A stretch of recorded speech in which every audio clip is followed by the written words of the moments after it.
في بعض الاخطاء بنقع فيها اول ما نبدا نتعلم برمجه او نتعلم سوفت وير ديفلوبمنت. ايه هي الاخطاء ديت وازاي نتفادى ان احنا نقع فيها؟ هو ده موضوع فيديو النهارده.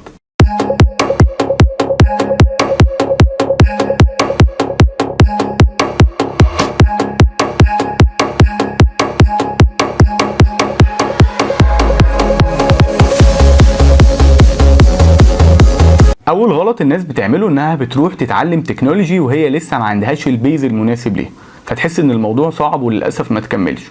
يعني ببساطه شديده مثلا ما تروحش تتعلم اندرويد الا لما تكون فاهم او بي كويس قوي، ما تروحش تتعلم اندرويد الا لو انت فاهم جافا كويس جدا، وهكذا.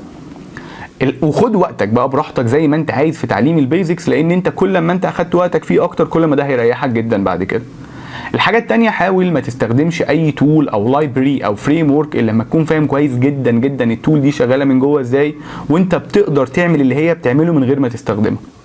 الحاجة التالتة، حاول على قد ما تقدر ما تحبش الكود بتاعك، او بمعنى تاني حاول تتفرج على اكواد ناس تانية باستمرار وتشوف الناس التانية بتفكر ازاي وتكتب الكود ازاي، وخليك دايما يعني عندك مرونة ان انت تشوف ان الحد التاني دوت بيكتب كود افضل، طب انا هتعلم منه، وهكذا.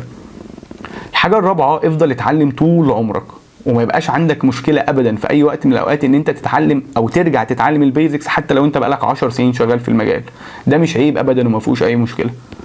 الحاجة الخامسة، ودي حاجة مهمة جدا جدا، حاول اول ما تدخل في مجال السوفت وير ديفلوبمنت او البروجرامينج حاول ما تتنقلش من مجال لمجال كتير. يعني ببساطة ما تقعدش مثلا شهرين ثلاثة تتعلم ويب، بعد كده نتعلم اندرويد، بعد كده نتعلم اي او اس، بعد كده نتعلم كلاود، وهكذا. ده حاجة وحشة جدا وغلط جدا. على الأقل في الأول اختار كارير معين أو فيلد معين اتعلمه كويس جدا جدا جدا، وبعد كده بقى لو حبيت تعرف اللي انت عايزه اعمل اللي انت عايزه. وفي نفس الوقت برضو حاول ما تتمسكش قوي بالتول او الحاجة اللي انت بتتعلمها او بتستخدمها. يعني مثلا لو انت شغال انجلر ما تقولش ان الانجلر دي احلى حاجة في الدنيا خالص. خليك فليكسبل جدا، ما يبقاش عندك اي مشكله ان انت تتعلم مثلا رياكت او تتعلم فيو، هما في الاخر تولز هيسهلوا عليك الحاجه اللي انت عايز توصل لها مش اكتر من كده. فتشوف الانسب ليك ايه وتشتغل بيه من غير اي حاجه.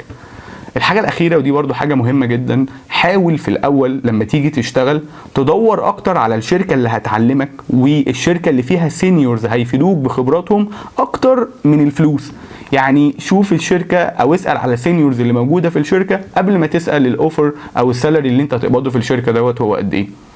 ده كان موضوع فيديو النهارده، وان شاء الله اشوفكم الفيديو جاي على خير.